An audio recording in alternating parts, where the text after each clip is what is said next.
എല്ലാവർക്കും ക്രിസ്തുയേശുവിൻ്റെ നിസ്തുല നാമത്തിൽ സ്നേഹവന്ദനം. ഇന്നത്തെ നമ്മുടെ ധ്യാനത്തിനായി വിശുദ്ധ മത്തായി എഴുതിയ സുവിശേഷം 13-ാം അധ്യായം 31 32 വാക്യങ്ങൾ. മത്തായി 13:31-32. മറ്റൊരു ഉപമ അവൻ അവർക്ക് പറഞ്ഞു കൊടുത്തു. സ്വർഗരാജ്യം കടുകുമണിയോട് സദൃശം. അത് ഒരു മനുഷ്യനെടുത്ത് തൻ്റെ വയലിൽ ഇട്ടു.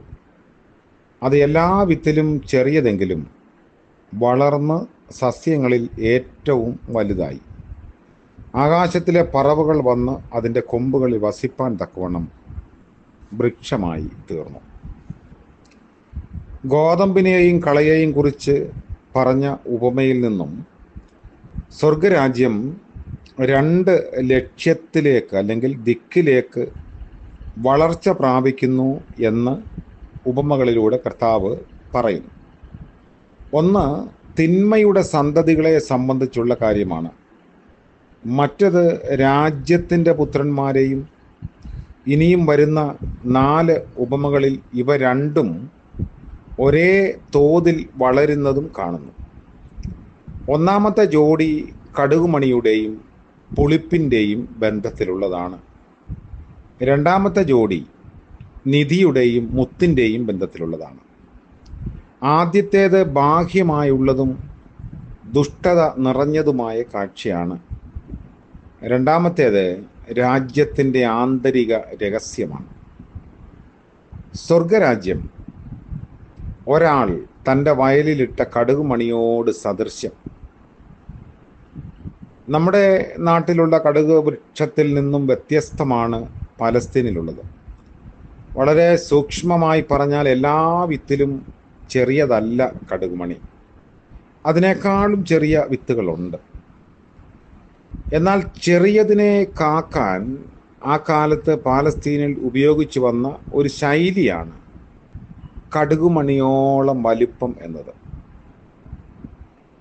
കടുക് വൃക്ഷത്തിൻ്റെ ചുറ്റും പക്ഷികൾ പറ്റമായി പറന്ന് നടക്കാറുണ്ട്. കാരണം കറുത്ത അതിൻ്റെ മണികൾ അത് പക്ഷികൾ ഇഷ്ടപ്പെടുന്നു. ഈ കാര്യം കൊണ്ടാണ് തൻ്റെ രാജ്യം കടുകുമണിയോടെ സദൃശ്യമെന്ന് കർത്താവ് പറയുന്നത്. കാര്യം വളരെ വ്യക്തമാണ്. സ്വർഗരാജ്യം പ്രാരംഭത്തിൽ വളരെ ചെറുതായിരിക്കും. പഴയ നിയമത്തിൽ വലിയ സാമ്രാജ്യത്തെ വൃക്ഷത്തോടും അതിൻ്റെ സാമന്ത രാജ്യങ്ങളെ വൃക്ഷത്തിൻ്റെ കൊമ്പുകളോടും അല്ലെങ്കിൽ കൊമ്പുകളിൽ അഭയം തേടുന്നതിനോടുമൊക്കെ ഉപമിക്കുന്നുണ്ട്. ഏറ്റവും വലിയ പ്രസ്ഥാനങ്ങളുടെ ആരംഭം പലപ്പോഴും വളരെ ചെറിയതായിരിക്കും. 32-ാം വാക്യം പറയുന്നു, ഇതിൻ്റെ വിത്ത് വളരെ ചെറിയതാണെങ്കിലും അസാധാരണമായ ഒരു വളർച്ചയുണ്ടാകും. ചെറിയ വൃക്ഷങ്ങളിൽ ഏറ്റവും വലിയതായിട്ട് അത് വളർന്നു വരുന്നു. അത് വൃക്ഷമാകുന്നതോടുകൂടെ ആകാശത്തിലെ പക്ഷികൾ കൂടുവയ്ക്കുകയും ചെയ്യുന്നു. ഏറ്റവും ചെറിയ വിത്തായി യഹൂദന്മാർ കരുതി വന്ന കടുകുമണി യഥാർത്ഥ രാജ്യത്തെ പ്രതിനിധീകരിക്കുന്നു എന്നതാണ് ഉപമയുടെ പ്രത്യേകത. അത് ഈ ലോകത്തിൽ നിന്നുള്ളതല്ല. വയലെന്ന് കർത്താവ് വിശേഷിപ്പിച്ച ഈ ലോകത്തിലാണ് അത് വിതയ്ക്കപ്പെട്ടത്. ഈ ചെടി അതിൻ്റെ യഥാർത്ഥ പ്രകൃതിക്ക് വിരുദ്ധമായി അത് വൃക്ഷമായി തീരുന്നു.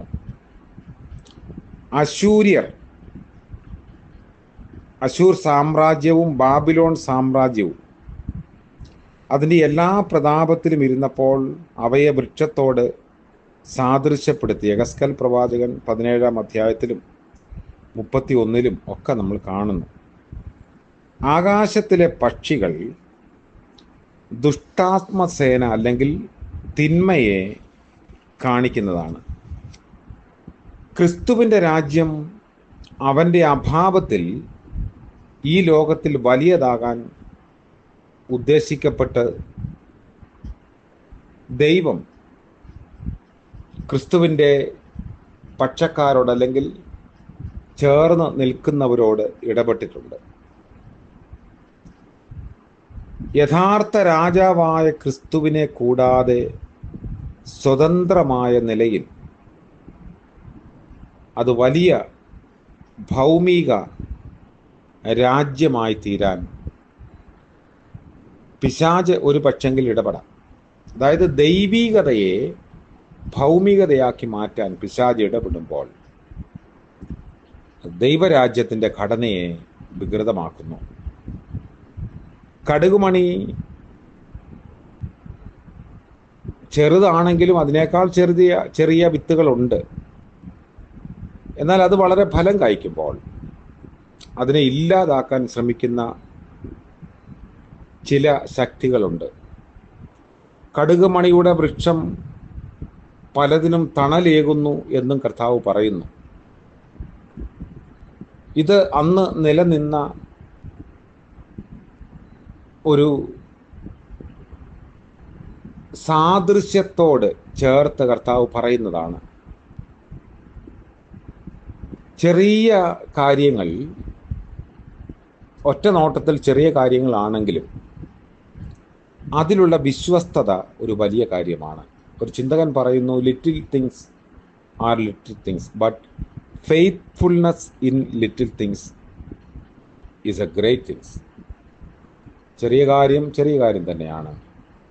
ചെറിയ കാര്യത്തിലുള്ള വിശ്വസ്തത വലിയ ഒരു കാര്യമാണ്. കർത്താവ് ദൈവരാജ്യത്തോടനെ അതിനെ ഉപമിക്കുമ്പോൾ ദൈവരാജ്യ അനുഭവത്തിൽ നിലനിൽക്കാൻ, വിശ്വസ്തരായി ജീവിപ്പാൻ നമുക്ക് സാധിക്കണം. കർത്താവ് നമ്മളെ അനുഗ്രഹിക്കട്ടെ. പ്രാർത്ഥിക്കാം. കരുണ നിറഞ്ഞ വാഴ്ത്തപ്പെട്ട ഞങ്ങളുടെ ദൈവമേ, സ്വർഗ്ഗപിതാവേ, മനോഹരമായ പുതിയ ദിനത്തിൻ്റെ പ്രഭാതം ദാനമായി നൽകിയല്ലോ. നന്ദിയോടെ ഞങ്ങൾ അങ്ങയെ സ്തുതിക്കുന്നു. ഉറക്കവും ഉണർവും ദാനമായി നൽകി സാധ്യതകളുടെ പുതിയ ഒരു ലോകത്തിലേക്ക് ഞങ്ങൾ പ്രവേശിക്കുമ്പോൾ പ്രഭാതം മുതൽ പ്രദോഷം വരെ അവിടുത്തെ കരുണയാൽ ഞങ്ങളെ കാക്കണമേ. ഞങ്ങളുടെ ആലോചനകൾ, ആവശ്യങ്ങൾ, ആഗ്രഹങ്ങൾ, പരിശ്രമങ്ങൾ എല്ലാം ദൈവം തമ്പുരാൻ മാനിക്കണം എന്ന് പ്രാർത്ഥിക്കുന്നു. യേശു മശിഹായുടെ നാമത്തിൽ പ്രാർത്ഥിക്കുന്നത് കൃപയോടെ കേൾക്കുമാറാകണമേ. ആമേൻ. ത്രിയേക ദൈവത്തിൻ്റെ കൃപയും കരുണയും നമ്മോട്, നമ്മുടെ ആവശ്യങ്ങളോടും കൂടെ ഇപ്പോഴും എന്നേക്കും ഉണ്ടായിരിക്കുമാറാകട്ടെ. ആമേൻ.